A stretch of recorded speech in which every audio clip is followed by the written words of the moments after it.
సింగరేణిలో కార్మిక సమస్యలను సాధించి పెట్టాల్సిన గెలిచిన సంఘాలు నేడు ఏళ్లు గడుస్తున్నా కాలయాపన చేస్తూ కాలం వెల్లదీస్తున్నాయని అంటూ బెల్లంపల్లి సింగరేణి ఏరియాలోని జీఎం కార్యాలయం ముందు హెచ్ఎంఎస్ కార్మిక సంఘం నిరసన వ్యక్తం చేసింది.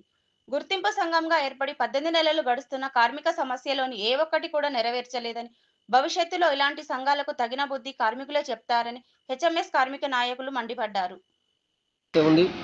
ఈ యొక్క గెలిచిన సంఘాలు ఈ యొక్క ఎన్నికల్లో గెలిచేంత వరకు మాత్రమే మీకు మేము సహాయం చేస్తాం, తర్వాత మీకు అండగా ఉంటాం, మీకు ఏ సమస్య వచ్చినా తీర్స్తామని చెప్పేసి ఈ ఎన్నికల్లో గెలవడం జరిగింది.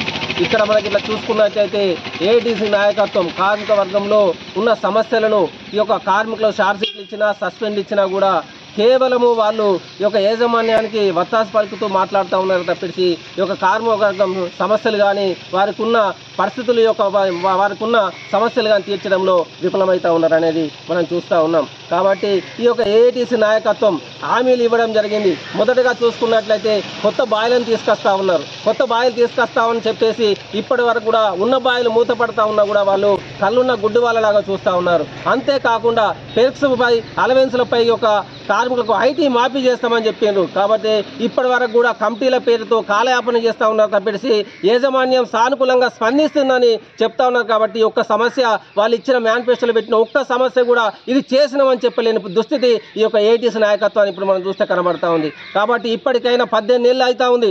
వాళ్ళు గెలిచేసి ఇంకొక 2 నెలలు అయితే వాళ్ళ కాల పరిమితి కూడా ముగిసిపోయే తర్వాత మళ్ళీ ఎలక్షన్లు వచ్చే అవకాశం కూడా మనకి ఇక్కడ కనబడతా ఉంది. కానీ ఇక్కడ మేము 125 సంవత్సరాల చరిత్ర మాది, మేము అనేక పోరాటాలు చేసినాం, కార్మిక వర్గానికి అనేక హక్కులు సాధించడం చెప్పుకోవడమే తప్పిసి ఉన్న హక్కులను అమ్ముకుంటూ ఈ యొక్క కార్మిక వర్గాన్ని మోసం చేస్తున్న పరిస్థితి ఈ యొక్క ఏఐటీసీ నాయకత్వాన్ని ఇక్కడ చూస్తూ ఉన్నాం.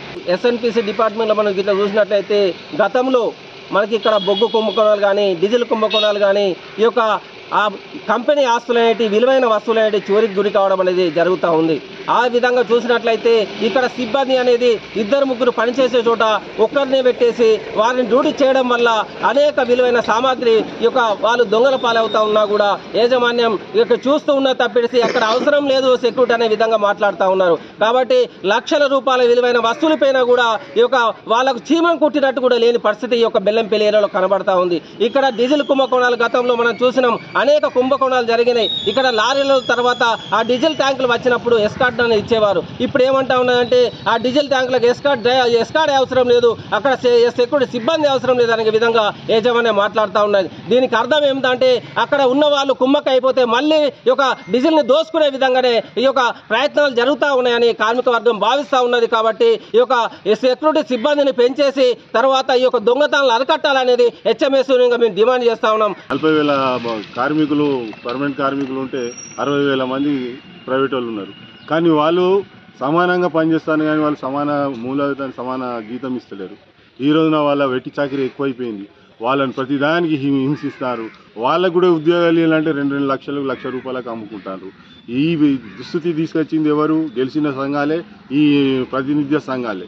ఎందువల్ల అంటే వచ్చినప్పుడల్లా టెండర్ మారినప్పుడల్లా టెండర్ రోడ్డు మారితే అటు ఈ వచ్చే కార్మికులను తీసివేసి కొన్ని రోజులు వాళ్ళని డిస్టర్బ్ చేసి మళ్ళీ వాళ్ళ దగ్గర లక్షల రూపాయలు గుంజుకొని మళ్ళీ వాళ్ళకు ఉద్యోగాలు ఇవ్వడం, అది కూడా ప్రైవేట్ ఉద్యోగాలు చేయబట్టి ఇవాళ మన దగ్గర గట్టిగా మనం అడగలేకపోతున్నాం. ఏమైనా ప్రైవేట్ వాడు ఏమైనా తప్పు చేసినా కానీ మనం అతని మీద ఏం చర్యలు కూడా తీసుకోలేకపోతున్నాం.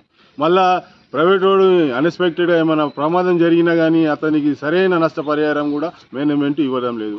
ఎందుకంటే ఇక్కడ మొత్తం వెట్టి చాకిరీ, ఇక్కడ మొత్తం దోసుక తినడమే అంతా ఇప్పుడు ప్రైవేట్ వాళ్ళ అంతా ఇదే నడుస్తుంది. దానికి ప్రైవేట్ వాడికి ఇక్కడ ఉన్న యాజమాన్యం చాలా ముఖ్యంగా వాళ్ళకు ఎంతైతే ప్రియారిటీ ఇస్తుందో ఇక్కడ వచ్చిన కార్మిక సంఘాలకే కానీ కార్మిక సంఘ నాయకులకు కానీ లేకపోతే ఉన్న కార్మికులకు కానీ అంత విలువ ఇయ్యేది. కానీ ప్రైవేట్ వానికి మాత్రం ఆసీనం చేయించి మంచిగా వానికి మర్యాద చేసి పంపుతారు.